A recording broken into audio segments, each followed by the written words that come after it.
Hello, c'est la Manouchka. Bienvenue sur ma chaîne YouTube. Aujourd'hui, nous allons parler d'objectifs, de motivation, de nos rêves et en particulier de comment tenir mes objectifs.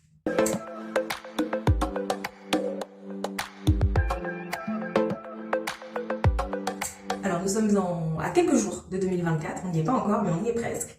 Et c'est une période pendant laquelle on est très nombreux et très nombreuses à vouloir profiter de l'énergie du renouveau, en particulier après une période où on était vraiment dans notre zone de confort en règle générale, c'est-à-dire autour des fêtes, et on a envie vraiment maintenant de se concentrer sur l'avenir et de profiter de l'élan de début d'année. Il y a quelques années justement, j'avais fait une vidéo sur ce sujet, sur comment est-ce que je me motivais moi pour pouvoir tenir mes objectifs, et depuis j'ai perfectionné, enrichi, amélioré la méthode du Challenge Up, qui est un vrai système maintenant robuste pour transformer nos rêves en objectifs et ensuite avancer vers nos objectifs pour les réaliser un par un et les cocher en fait de notre bucket list un par un en s'appuyant justement sur ce fameux système. Donc aujourd'hui je vais prendre quelques éléments du Challenge Up que je vais partager avec vous parce que je pense que ça peut aider beaucoup de personnes à justement avancer vers ces objectifs. Donc c'est ce qu'on va faire dans cette vidéo. Pendant que je vais faire ça, je vais en profiter pour me coiffer, donc vous allez me suivre en même temps.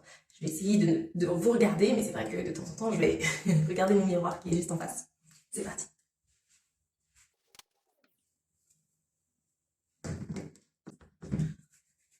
Alors, la première chose qu'il faut bien avoir en tête, c'est que bien souvent, on pense qu'il faut être motivé, donc il faut se motiver pour pouvoir avancer vers ses objectifs et il faut ensuite entretenir cette motivation.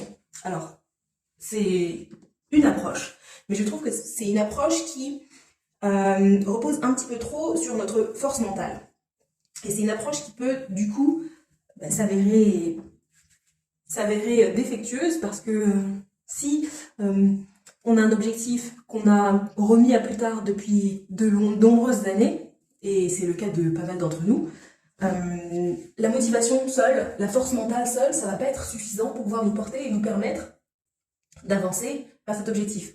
Au bout d'un moment, on va tout simplement en fait être motivé, super motivé au début, c'est un peu nouveau, c'est tout frais dans notre tête, on a peut-être dû faire face aux conséquences néfastes de notre manque d'inertie récemment, du coup ça nous a un peu piqué au vif, et donc on part à fond les ballons dessus. Le truc, c'est que faire quelque chose qui est nouveau, quelque chose qui est différent, c'est fatigant.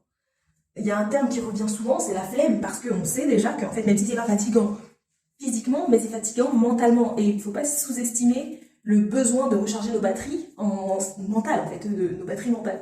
Elles peuvent s'épuiser très vite. C'est un puissant moteur, mais c'est un moteur qui peut s'épuiser très vite. Et c'est un moteur qui a besoin d'être rechargé.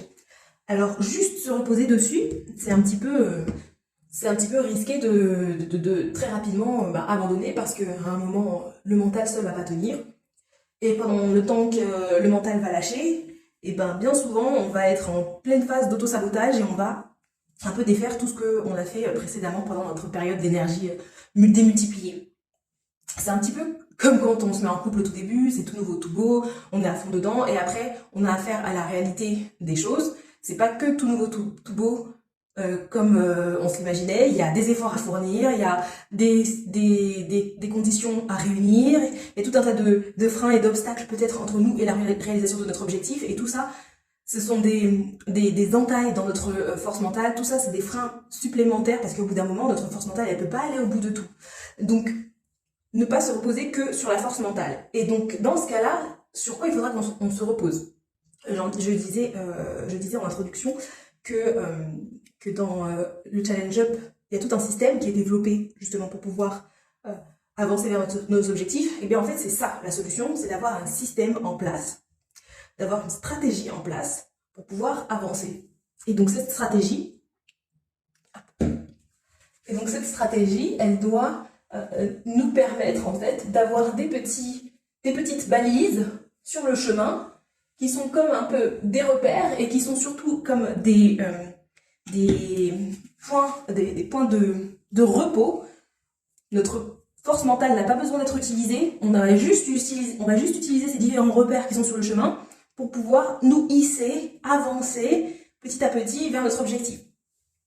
Alors, justement, ça fait écho à quelque chose dont parlait James Clear dans son livre Atomic Habits, qui est le fait que, en fait, le cerveau, ça lui demande un effort considérable de faire quelque chose qui est différent de ce qu'il a un petit peu l'habitude de faire depuis tout temps. Si on a décidé que cette année c'est bon, on allait être quelqu'un de sportif, on a décidé de commencer un sport, si ça fait des mois et des mois que on ne fait rien, et des années peut-être même qu'on ne fait rien, et bien pour notre cerveau, la version la plus facile à tenir, c'est la version qu'il connaît. Il a l'habitude qu'on ne fasse rien, pour lui c'est plus facile, et donc du coup, il n'a pas d'effort à fournir. Les connexions sont déjà faites pour savoir ce qu'on fait, presque en automatique, et donc ça ne lui demande aucun effort. Par contre, tout d'un coup, boum, on a décidé qu'on voulait faire du sport. Ça veut dire que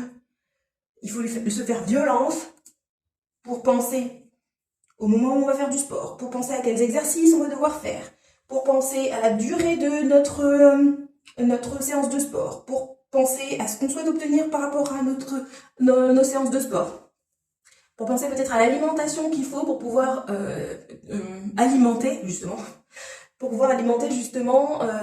notre énergie pour pouvoir tenir nos séances de sport. Alors je sais pas trop ce que je fais, surtout que je suis dans notre nouvelle salle de bain, donc on a vraiment un tout petit miroir. On n'a pas encore installé le nouveau, donc j'espère que ça va aller. Je disais donc, ça demande beaucoup d'énergie au cerveau de faire. Ça demande beaucoup d'énergie au cerveau d'avancer vers quelque chose de nouveau, quelque chose qui n'est pas habituel. C'est des nouvelles connexions qui doivent se faire. Or, notre cerveau est conçu pour pouvoir s'économiser. Comme ça, au cas où il y a un danger, quelque chose qui demande vraiment de l'énergie, et à pouvoir l'utiliser, le mobiliser rapidement. Mais pour tout le reste, il transforme ça en habitude. À tel point que ça devient facile, on n'a pas besoin d'y réfléchir, ça devient des automatismes. Et donc du coup, ce qu'il faut faire, c'est faire en sorte que ces nouvelles choses qu'on souhaite mettre en place dans notre vie deviennent aussi faciles et automatiques que d'autres choses qui existent déjà. Pour cela, James Clear parle du fait d'ancrer une nouvelle habitude qu'on veut instaurer avec une ancienne habitude qu'on a déjà. Ça permet de créer un automatisme et d'éviter au cerveau de faire un effort.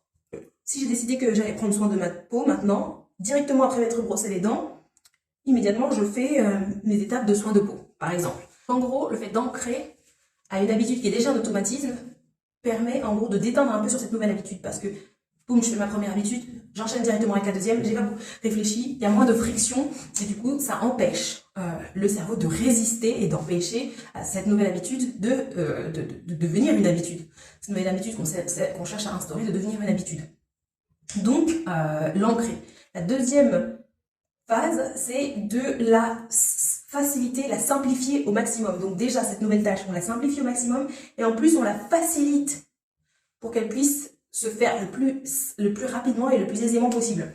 Donc, comment faire ça? Si par exemple, je veux ancrer le fait de faire du sport, je ne vais pas me prendre la tête au tout début à faire un programme très compliqué de sport, parce qu'au contraire, ça va apporter de la résistance et de la réflexion pour le mettre en place. Il faut que ma routine de sport au début soit très simple, vraiment très simple. Je fais peut-être 3 à 4 exercices, toujours les mêmes. C'est le début, c'est pas grave, ça permet de mettre en marche la machine et de faire en sorte que cette habitude reste, en fait, s'imprime.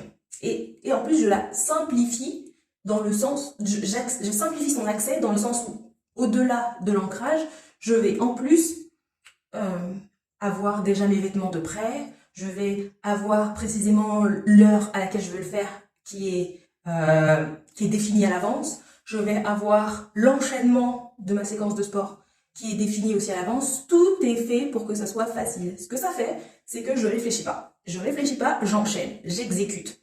Et le fait de ne pas avoir à réfléchir, ça facilite les choses. Du coup, on n'a pas besoin de faire appel ni à la motivation, ni à la réflexion, ni à quoi que ce soit. Juste, on exécute. Ça revient un petit peu, quand j'y pense, ça revient un petit peu au même par rapport à mon objectif, à mon astuce que je donnais dans ma première vidéo sur les objectifs, qui était l'astuce des 3 secondes. 1, 2, 3, je fais. En fait, j'ai pas besoin de réfléchir qu'il faut faire. C'est je me lève, hop, et je fais. Parce que tout est mis en place pour que je puisse faire. En gros, je permets à mon cerveau de savoir exactement quoi faire dans quel ordre. C'est ce qu'on appelle une routine. En fait, c'est pour ça qu'on entend beaucoup parler des routines, les routines matinales, les routines de sport, les routines de ci, parce que le fait d'avoir une routine, ça crée un chemin dans le cerveau qui dit que les choses doivent se faire dans tel ordre, de telle façon, tout le temps. Et donc pour le cerveau, c'est beaucoup plus facile de le garder, de le mémoriser, et donc du coup, d'envoyer l'information au corps qui va exécuter. Donc ça, c'est la première chose. Mettre en place un système qui permet de ne pas avoir affaire à la motivation. Et de ne pas se donner le choix non plus. Ensuite, la deuxième composante qui est importante, c'est celle des mini-points, en fait, des checkpoints. Alors, j'en parlais dans ma vidéo précédente.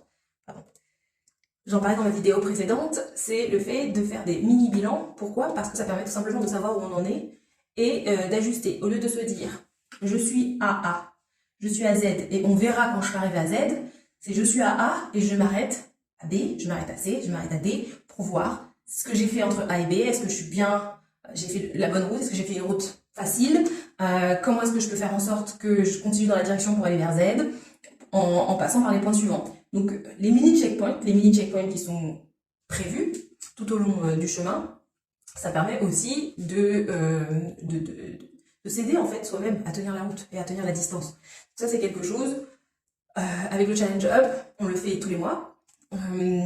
On fait un plus gros tous les 3 mois, mais on en fait un tous les mois. Important par rapport à nos objectifs parce que ça permet vraiment de savoir si, ok, comment est-ce que j'ai fait, comment est-ce que j'ai avancé, où est-ce que j'en suis. Chaque semaine, on a quelque chose encore, une étape un petit peu en dessous qui permet d'avoir une vision un peu globale de la semaine, comment est-ce qu'on va faire, comment est-ce qu'on va avancer.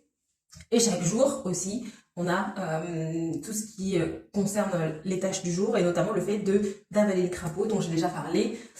Peut-être pas sur YouTube, j'ai déjà parlé de ça sur Instagram. Le fait d'avaler le crapaud, c'est le fait de faire cette fameuse tâche la plus importante chaque jour qui permet d'avancer vers notre objectif. Et donc le soir, on fait un mini bilan de la journée pour voir est-ce qu'on a avalé le crapaud, est-ce qu'on a fait notre petite tâche en rapport avec notre objectif. Et chaque semaine, c'est la même chose. Et chaque mois, hop, le checkpoint le plus important. Et tous les trimestres, un checkpoint encore plus important. Donc en gros, on n'est pas lâché dans la nature. C'est un peu une chose que j'aime bien dire, c'est de se voir soi et de voir sa vie un peu comme un business. Dans une entreprise, il y a des managers qui s'assurent que le travail est fait, qui s'assurent que chaque personne est épanouie au sein de l'entreprise, normalement, et qui s'assurent qu'on avance dans la direction des entreprises et qui s'assure qu'on avance dans la direction des objectifs de l'entreprise en utilisant les ressources qu'on a à notre disposition. Donc en fait, de temps en temps, il faut endosser le rôle de manager dans sa vie et avoir cette petite vision en hauteur, où j'en suis, comment je fais, j'ajuste et je continue. Le reste du temps, on est tout simplement un employé et on avance sans réfléchir, sans se prendre la tête et du coup sans créer cette fameuse résistance. Et enfin, le plus important, c'est un petit peu quelque chose dont j'ai parlé du coup dans le point précédent, parlons de ces fameux checkpoints qui sont trimestriels, mensuels, hebdomadaires et quotidiens. Le plus important, c'est vraiment de faire un pas à la fois. Ce qui importe, une fois qu'on a eu cette vision globale de quel est notre objectif et qu'on a mis en place les étapes on a défini les étapes qu'il nous faut pour pouvoir y arriver, on est dans l'exécution et ce qui importe à ce moment-là, quand on est dans l'exécution, c'est de juste faire un pas à la fois, pas s'inquiéter de la montagne qu'on a à gravir parce qu'après ça va nous justement démotiver et nous démoraliser. Il faut juste rester concentré sur ce qu'on a à faire là, tout de suite. C'est ça. Ma mission, c'est de faire ce que j'ai à faire aujourd'hui, point. Un pas à la fois. Voilà, ce sont mes conseils pour tenir nos objectifs en 2023. J'espère que ça te sera utile. Surtout, tu n'hésites pas à me dire dans les commentaires le conseil que tu as trouvé le plus pertinent ou le conseil que tu avais besoin d'entendre aujourd'hui. On se retrouve dans une prochaine vidéo, l'année prochaine du coup. D'ici là, prends bien soin de toi. Bonne fête de fin d'année, parce que c'est pas encore terminé, les fêtes, en tout cas j'espère. Je te remercie d'avoir regardé cette vidéo jusqu'au bout. Si tu as apprécié, n'hésite pas à liker, n'hésite pas à la partager avec quelqu'un qui en aurait besoin. Et on se retrouve très vite. Peace!